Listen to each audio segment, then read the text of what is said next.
The WWH show. This is a show that asks a series of why, what, and how questions on topics that have national, regional, and global significance and implications. Today we have such a topic: why Africa remains poor. And in our studio, we have a privilege to discuss this topic with Dr. Teylama Miabey. I call him Hervé, my friend. He is a lecturer at Howard University and also Montgomery College. And he's also actively involving in the African Immigrant Caucus. And also, he plans to run for next year's presidential election in Congo, Brazzaville. That has not been established. Oh, this is maybe my hope, so that it would be great, to have someone with your academic knowledge, with your wisdom, your passion, and commitment to serve Africa and your country. I hope we have this kind of presidents in Africa. So I hope you're going to run and you're going to win that election. Well, you're putting word in my mouth. I have not decided to run yet, so we'll see. All right. If you run, we're going to support you. Okay. Yeah. Right. So if I run, it's a big if. Yeah. Even if we are talking about why Africa remains poor, we should also be hopeful. So we hope that in the future, Africa going to have leaders. For example, you have a doctorate degree, you are a lecturer, and you are active in your community. And let's say that if you run for presidency, I don't think that you're going to stick there for forever. If you run for 1 or 2 times, and then you change because you have a career, because you have the confidence, the experience. The problem in Africa right now is the presidents, the prime ministers, they don't have any other options. So they think that if their president or prime minister is over, they think that this is the end of their world. So we need professional leaders in leadership in Africa so that, when their term is over, they switch to their career, or to their business. That is an interesting point, and I agree with most of the part everything that you said. But I believe also that it's more complex than that. A lot of times we've seen in some countries that sometimes those people who are in position of power, when they decided that they wanted to leave, the advisors around, the international community, or at least the power that were supporting them, didn't want them to leave. Because usually these leaders are placed there to be puppets of multinational companies. And they're also puppets of some of these very powerful economics, I will not say countries, but economical entities that are there that are putting pressure on them to remain in position of power. There are elites who are benefiting from their power, so they don't want to. I understand that. In some countries, yes, even if the presidents, they want to withdraw or leave their position, there are some pressures for them to stay. Absolutely. So that's understandable. But in the future, we hope that they will be responsible and responsive to their own people. I think that what the solution for that problem in Africa is institutions. We need to have institutions that are alive, that are strong, that people will respect. And it starts by good leadership. It starts by a set of people who come in position of power for a particular period of time and respect that time that the Constitution allowed them to stay in position of power. After the time that is decided by the Constitution is over, they leave the office and go do some other things. When we have that consistently in one country, then these institutions, because every African country has good constitution. All of them have good constitutions. But the problem is that those constitutions are not being respected by the people in position of power because of the greed and the desire to remain in power. And so until we have leaders who respect the Constitution, you will have this trouble going on within African countries. Exactly. So I think that's very important. Once even President Obama, he said that Africa needs strong institutions, not strong men. Mm-hmm. Unfortunately, he's not pushing these strong men to establish strong institutions. So it's very important that Africa should have strong institutions that leads democracy, economic development, and so on and so forth. So let's first, clear one thing. Why we should talk about Africa? You are from Congo Brazzaville, I'm from Ethiopia. It's very important, as far as I'm concerned, to talk about Africa, because Ethiopia or Congo or Kenya, they can't claim and reach their destiny without the neighboring countries, without Africa being in the right place. Because, for example, if there is terrorism, if there is corruption, if there is dictatorship, if there is no rule of law, and so on, in the rest of Africa, there is no way that Ethiopia can become prosperous, can become peaceful, can become stable, and so on. She can't. She has to have, the region and also Africa stable, prosperous, and so on, so that Ethiopia to prosper or Congo to prosper and enjoy peace, stability, and so on. That's why we should talk why Africa remains poor. So without addressing that, individual countries, even if they attempt to be prosperous or attempt to be democratic, attempt to be peaceful, it's very difficult if the neighborhood, if the region is not stable, prosperous, and where there is democracy and so on and so forth. I completely agree with you that I think for Africa, first of all, let me say that this question about why Africa is remain poor, it's a very broad question. Yeah. And that there's 53 African countries, and there's different regions in Africa. We can look at in each country why this country remain poor, and it has its particularity. But the key thing is that there are elements within the whole continent of Africa that are common to all these countries, and therefore we can answer this question, though we know that we're not being precise, we're not being meticulous, but we can establish globally what are the reasons why our continent is still poor. And you're absolutely right that the development in Africa cannot occur if we don't cooperate among African countries.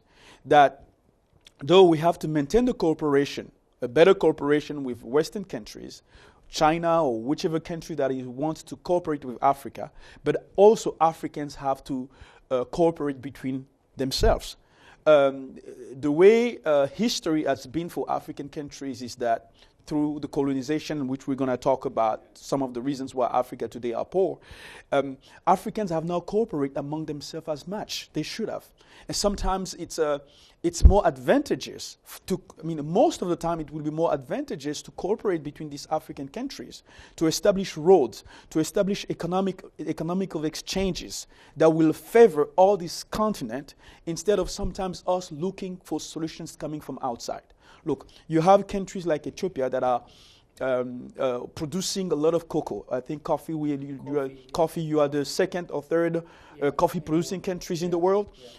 And we can have exchange with African countries instead of dealing with always outsiders. There's nothing wrong to deal with outsiders, but I think that we need to look into Africa also to try to find solutions for our problems. Yeah, by the way, we're going to talk about the solution, how Africa, for example, comes out of poverty. Yes. We're going to talk about how the different countries in the region, in Africa, collaborate and so on in the fight against poverty. Mm-hmm. But I have this important question because it aligns with the theme, which is why Africa remains poor. I know that there are many reasons, many factors playing, but can you mention, let's say, 3 factors that contribute why Africa remains poor? Okay, 3 factors. The most important ones. Okay, the most important. I'm not sure if they're going to be 3 or more than 3, but for me, we have to go from a historical perspective. You have to look at the history of Africa. One thing that you notice that has been extremely important and detrimental to Africa is the slave trade. Around the 16th, 17th century, Europeans came to Africa and took Africans and brought them in Europe, brought them in the Americas and all over the world as a labor force, right? This was extremely detrimental to Africa for many reasons. First of all, they took forces, human. So they came for human resources. Africa has always been a source of a place where people came for some resources. They came for human resources, took the people, came in this country, made this country what America is, made Europe in essence in so many ways, the French colonies and all that stuff, made France, made America, made Europe what they are today, the superpower they are today. But in reverse, what that has done was to affect the negatively African countries, those African countries. Then that's one part. The second part I will say is the split of Africa, which is the Berlin Conference in 1884, which in a sense split Africa in all these colonies. And they split them in all these colonies and exploited them, right? So that also has been extremely detrimental. And when we think about the split of Africa, the split were done without taking in consideration of the Africans' interests themselves. You take a country like what we know as Sudan and South Sudan today. Those were British colonies. The northern part were the Arabs, and the southern part was the blacks.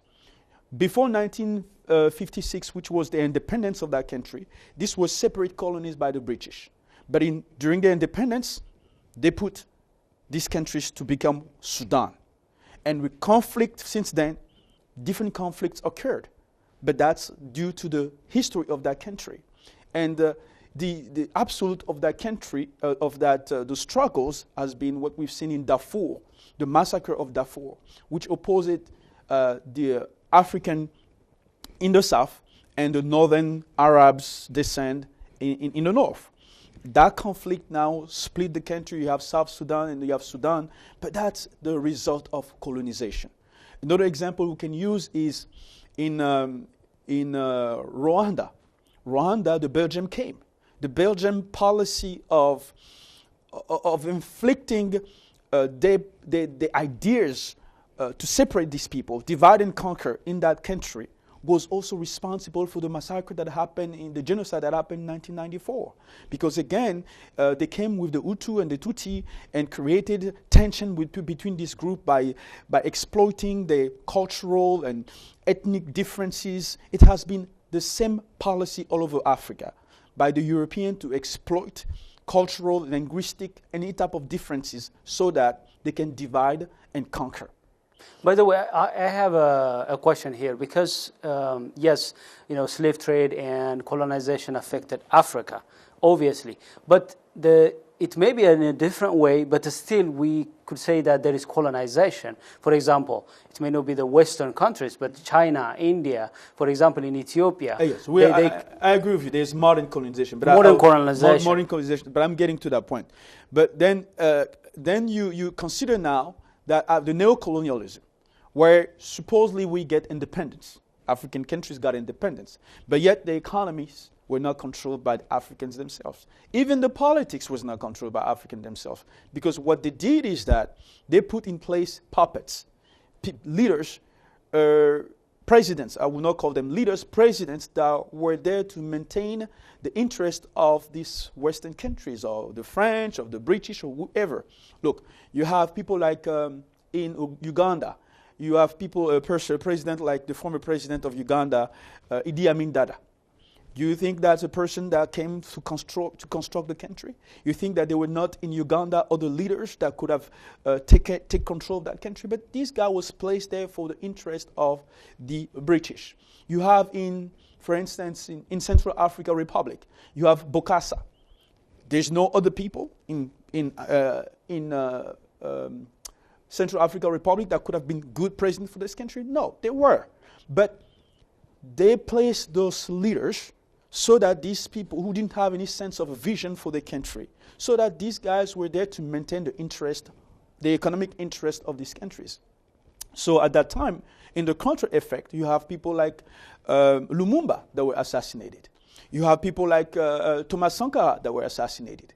You had people like even Barthélemy Boganda in Central Africa Republic, a visionary leader whose plane exploded. And it's been accused that some foreign intelligence country was responsible for eliminating these guys. But these people, like Lumumba, they had a vision. They had a vision for the country, and they were engaged for the country. They had the love of the country and the love of the people to work and have the African countries raised out of poverty. So now let me interject, because my question is, why Africa remained poor is because of external factors? Can we say?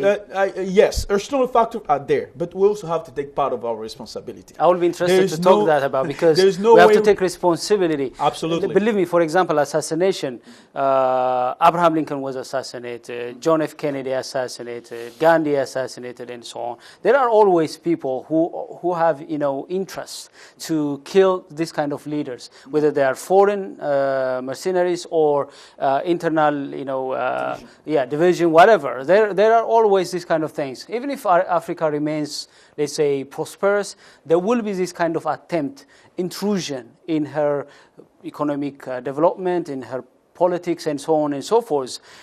Other countries, they try their best to prevent external interventions. For example, I believe that some countries, let's say Russia, I think if she could, she will try to intervene in the United States economy, intelligence, and so on. The same with US in Russia, or other European countries. Maybe they have interest to intervene in the development activity of China, and so on. There will be this kind of conflict of interest, fight, and so on. But these countries, they protect their interests and make sure that they always benefit. So this fight is going to continue. The question is why Africa doesn't protect herself from external intrusions. So rather than, for me, I know that slave trade contributed and also colonization contributed why Africa remains poor.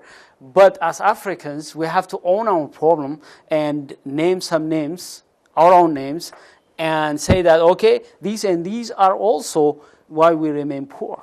Yes, I completely agree with you. I was going from a chronological order, by starting from what I believe that was the historical reasons first, and then getting to the point colonization, and maybe in some ways talking about also we entered into this conflict between two superpowers during the Cold War, and it has affected us in some ways to some extent because we entered into this battle at that time when the Cold War was taking place. You either had to align yourself with the US or with the Soviet Union. Either way, you couldn't be neutral in some ways. So I think all of that has been the historical conditions and reasons that I believe that why Africa has been behind. But those are not the only reasons.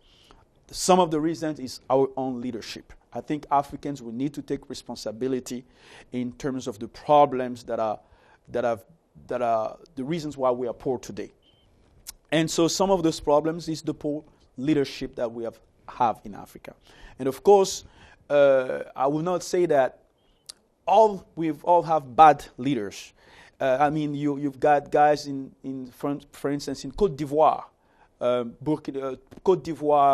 Houphouët-Boigny, who, you could criticize him as you want, but he did, during his period of time, some positive things. He built the country, the infrastructure of the country. And so, even though colonization was still there, in some ways, even though we were not independent completely, but that does not prevent us to establish some of the basic infrastructural need that will help Africa in the long run to become a very superpower or a powerful country, a powerful continent. I think we had those attributes, but I think that the people in position of power have not seized, regardless of the context of colonization, the context of lack of economic independence. We are also into a global economy that does affect us because we don't necessarily define the price of our own commodities. If the coffee, whichever commodity that we have in Africa. So there is also an external part that is still constant with us. But still, we can develop if we have the right people in the right position. So we could say that there are historical factors like slave trade, colonization, and also some endogenous problems such as the lack of institutions, stronger institutions, and also leadership. Because, if we have great leaders, selfless leaders, we have had some African leaders who were selfless, who served their countries. So if we have great leaders, we would be able to come out of poverty. My question, however, is about the mindsets of Africans. Now, we're going to talk about that because it contributes why we have been in poverty. Think about the mentality of saying foreign is always better. But was that the case, for example? I mean, there were civilizations before even, for example, before the United States was established in Africa. So why don't we claim also our own, good side? And also, of course, I don't mean that we have to learn from the innovation of Indians. We have to also admire and appreciate and also find ways to benefit from Chinese, from their dedication, and also from the technology of the United States and so on. That doesn't mean that we should rule out and undermine foreign things. What I'm saying is that why we should always think that foreign is always better. But that is the consequences of colonization. There is a physical aspect that are from colonization, is how the country were managed, what resources that were taken. As when you go back to colonization, you see that one of the industry that was developed is railroads. They developed railroads was to take natural resources out of Africa to send them in Europe or America, transform them, and then sell them back into the African continent. So those are the physical consequences. But there is also psychological consequences on Africa, on Africans. And the psychological consequences of Africans is the confusion that has been created within our consciousness. The form of alienation, cultural alienation that has been established in our consciousness. That came from colonization. And people can argue today that, the direct rule and the indirect rule, the direct rule that was established by the French, they came and they told us that in Africa, you are not civilized people. True civilization is to become a French person. So then, that consciousness, that mindset was implemented, was in fact took root into our consciousness. And it's not only Africa. You kind of see that in a lot of countries, even outside of Africa. Japan, you see that this is a European-dominated world. And so all of us, though Ethiopia was not colonized, but you can see also that mindset still there, kind of prevalent to also with certainly some Ethiopians. That. By the way, you mentioned Ethiopia. Yes, you're right. Colonization and so on have been, affecting other African countries. Ethiopia was not colonized, but still you can see that the impact of, for example, the thinking European that domination? For example, Ethiopia had a civilization, between 100 up to 950 after the birth of Christ. This is the Aksumite kingdom, and there was a great civilization at that time. So the question is, of course, there are some historical factors that affect our mindset. But can we go back and claim, our civilization, our success in the past, and say that, hey, we can also be better? We can also improve. We don't need always to think that foreign is better. We have to learn from them. We have to do business with them. We have to collaborate with them. For example, in the fight against terrorism, corruption, disease, and so on. But at the same time, because you can't come out of poverty unless you work on your mindset. Yes. If you think that you are incomplete, if you think that you are inferior, if you think that you don't have what it takes to come out of poverty, you are defeated. There is no way that you could be able to come out of poverty. Yes, I agree. I 100% agree with you, and that goes with education. Education, first of all, it goes with knowing your history. Who are you? Where are you coming from? And what is your history? Ethiopia has a wonderful history, and we all know that. But I bet that most of Africans do not know their own history. I mean, you have great achievement in every African countries that are stood. Even people think that when it comes to colonization, that when European came to Africa, they just sat down and didn't fight. This is a fallacy. Africans stood and fought against colonization. In fact, if you look at the infiltration of Europeans in Africa, they were successful in Southern Africa earlier than they were successful in West Africa. There are many historical reasons for that. But we can go to those historical reasons. But my point is this, is that we have to know our own history. That's the first thing. When you know your own history, and there is some great things about all African countries in their history. That's the second point. Then education. Education will free your mind.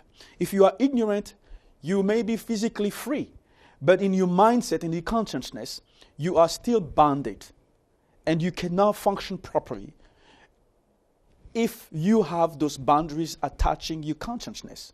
And those are some of the things that we as Africans have to deal with. There's been a lot of writing on that. There have been a lot of professors, researchers that have looked into this issue, and we know what they are. Now, the key thing is that you need to raise the consciousness of the people. This is what happened in China with Mao Zedong. We can criticize Mao Zedong and what was done in China, but one of the things that they did, they went back into their own culture and celebrated their own culture and their own identity. When you know who you are and you don't consider yourself inferior to anybody else, because there is no such a inferior race or inferior person. We, now I'm bringing a little bit of a faith here. We are a creation of God. And race is a social construct that 99.9% of human DNA is the same. There's no such a superior race or inferior race. There's been circumstances, economical and social circumstances, that have gave advantage or strength to some group and others were, left weak. But that has been changing throughout history. When we go back to Egypt, who were the Egyptians? They were certainly not white, right? But they were certainly people of color. So also people of color have their time to dictate and seize control of the world. So every tradition, every culture has have that. But the key thing for Africans today is to understand who they are, knowing their own history. When you know your own history, and then education. What is important for Africans? They have to think freedom has to be that I want to be free. Not to make somebody else stronger than me, but I want to be free so I can live, I can protect my own interest. Europeans came to Africa for their own personal interest and their self-preservation. We Africans also need to stand for our own interest. Not necessarily that we have to fight each other. We can cooperate. But the cooperation that has existed, there's no cooperation in my view that has existed. But then we're going to come about this topic where we're going to talk about the solutions. So we're going to talk about how education could help and about cooperation and so on. Let's push it a little bit about the why. Remember this show is a WWH show, which is why, what, and how show. Okay. So we are now covering the why, trying to understand the historic background of this question, and also to give some background information to our viewers, and also to show them what's the problem. So let's continue to talk about the problem, why Africa remains poor. One of the challenge is why the educated, you said education is important, but unfortunately the educated Africans are leaving the continent. Remember, there are 1.1 billion Africans, and it's a continent rich with natural resources, but her best people are leaving. You mentioned earlier, and we talked about how slave trade, by forcefully taking human resources from Africa, but now by willing, even by fighting, Africans leave their continent to go to European countries, leaving the country which is called the Dark Continent behind. And as far as its best people are leaving, there's no way that Africa comes out of poverty. Yes. So why they are leaving? I think you're absolutely right. They are leaving, but we are. Before it was forced upon us to leave Africa. Today we are economic refugees. Some few people in this country are political refugees, but most of us are economical refugees, because our countries have not been able, our governments have not been able to sustain conducive conditions for people to live, have a decent life. And that's why you see people who are sacrificing, sometimes to the danger of dying, taking risks to go to Europe, because they will, even though they will have a better life in those countries. So we are economical refugees because our government have failed us, most of them. Not all of us, but most of our African governments are failing the Africans. Now, the responsibility certainly can be pushed upon them, but there are also external reasons. There are always external reasons that are also as a cause for these conditions. We're also into a global economy, which means that we don't control all the attributes of our economies, and some of them are external conditions. So there is conditions today in Africa that are not conducive for some of the educated people who have degrees and who want to go back to Africa. And some of them, even that I know, have gone back to Africa. They've gone back and tried businesses. But yet sometimes you go there and try businesses. If you're not affiliated with the government in place, you will be constrained. And you will lose everything. And you come back. And you'll come back. So By the way, coming back. that's so true in Ethiopia, because many of the educated Ethiopians, including myself, remain in America, Europe, and other places, because if you go back home, because many of Ethiopians are politically affected, because the government is a very minority elite politicians who work together to exploit and dominate the rest of the communities in Ethiopia. Now, if you, as you said, if you're not affiliated to the ruling elite, you're going to be discriminated.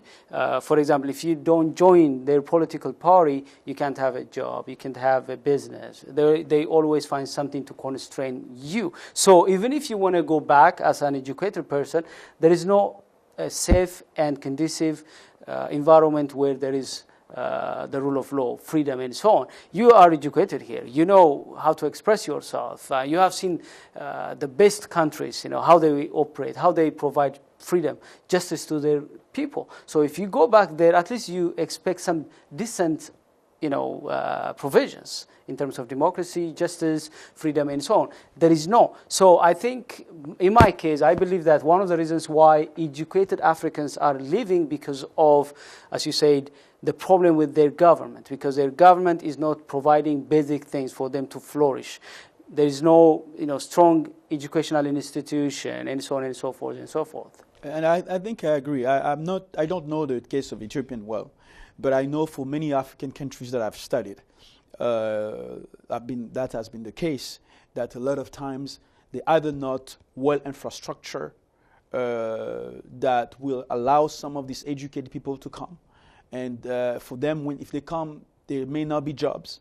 When they come and to create a new type of business, there may not be conditions that are helpful for those businesses. And so some of them have even gone with great ideas in some sub-Saharan African countries. That I can name some examples. For instance, in Congo-Brazzaville, it has been established. They go with an idea and try to put it in place. And then the idea is taken by somebody in position of power. And then they lose everything, and then they have to come back here, and they don't have any choice but to come back in some of these countries and to survive. So it's a kind of catch-22 situation where there are these kind of issues in Africa. But I believe, and I know we're going to come back to this, that we have problems in Africa on one hand, but we also have solutions in Africa on the other hand. And it's just like, the way I perceive it is that you're in need of $1 million, but you have a commodity in your hand that you can sell for $2 million. That means you can sell that commodity for that $2 million, pay the $1 million that you need for that particular whatever it is, and then you have $1 million left to do whatever you need to do. I think technically, when we look at Africa, that's what we have. Now, how we play with that, and I guess that will come later on in terms of what are the solutions. But the Africans are living, they also are economical refugees, per se. They're living not because they love the West or they want to live in America or in Europe, but they're living because they are educated and those countries cannot provide them with simple basic infrastructure or simple basic need for them to live a decent human life. Yeah, by the way, if you go to Ethiopia, for example, many of the universities that are filled with first-degree professors. Think about it. For example, for postgraduate programs, you should have PhD lecturers. Mm-hmm. You have PhD, you know it. So the postgraduate program should have been taught by PhD holders. But in Ethiopia, that's not the case, because many of the PhD holders, they remain in Europe. or America and so on, because if they go back, their boss may be a first-degree guy who is affiliated with the ruling party. If that is the case, like you have PhD, you go back there and you'll be led and bossed by a guy who has, for example, first degree. So there are unfair things back home. Otherwise, Africa would have, including Ethiopia and other countries, would have benefited if their educated people return back home. So we're going to talk about, but there are some progresses too. For example, in Uganda, South Africa, Tanzania, people are returning. Kenya, returning. But things are worsening when it comes to Ethiopia and other countries because the conditions are very poor. I know that I've looked at some of this recently. I've looked at some of the countries that are experiencing growth. And so, yes, we can paint a very dark picture of Africa. But we can also see that there is an increase. There is a change that is happening. If you look at the economic growth of some of sub-Saharan African countries, we've gone from a 4.7% growth in 2013 to a 5.2% growth in 2014, which is significant. Some of the fast-growing economy of sub-Saharan African countries in the world. 1/3 of sub-Saharan African countries have experienced a growth that is above 6%. Foreign direct investments has gone from 30-fold to in 20 years, which is an increase of 8 times faster than high-income countries, and 10 times faster than the global GDP. So you have numbers that we see in Africa that are very positive. Of course, some people argue that the next big thing is Africa's transformation. The next big thing is Africa transformation. And to finish what I was trying to say is that I have to, I'm quoting Africa Fast. Actually, there's a World Bank study that has been done, and I think it's called Africa's Pulse, and these numbers. But one of the things that has been said there, too, to be objective and honest, is that though we're seeing growth in Africa, we also have not seen that growth affecting the life of people in a positive way. So there's still social and economical struggle for the most part of African countries. But, for instance, Ethiopia has experienced high growth, is one of the countries that has experienced high growth. Sierra Leone, some of those countries that do not have natural resources, but that have experienced high growth. So there's positive that we can observe. One thing also, it was probably in 2000, there was an article written by the Economic magazine that says, Africa, the hopeless continent. Today, there's the same newspaper has written an article called Africa, the hopeful continent. So there is positive in Africa that we can observe. But we need to use what we have properly. And that will need right leaders with a vision who are not self-interest motivated, but who are motivated by the well-being of all people to lead those African nations. And we can see that we don't necessarily have to fight with Europeans. We can cooperate with Europeans. The world is becoming a smaller and smaller world. So exchange and cooperation is needed.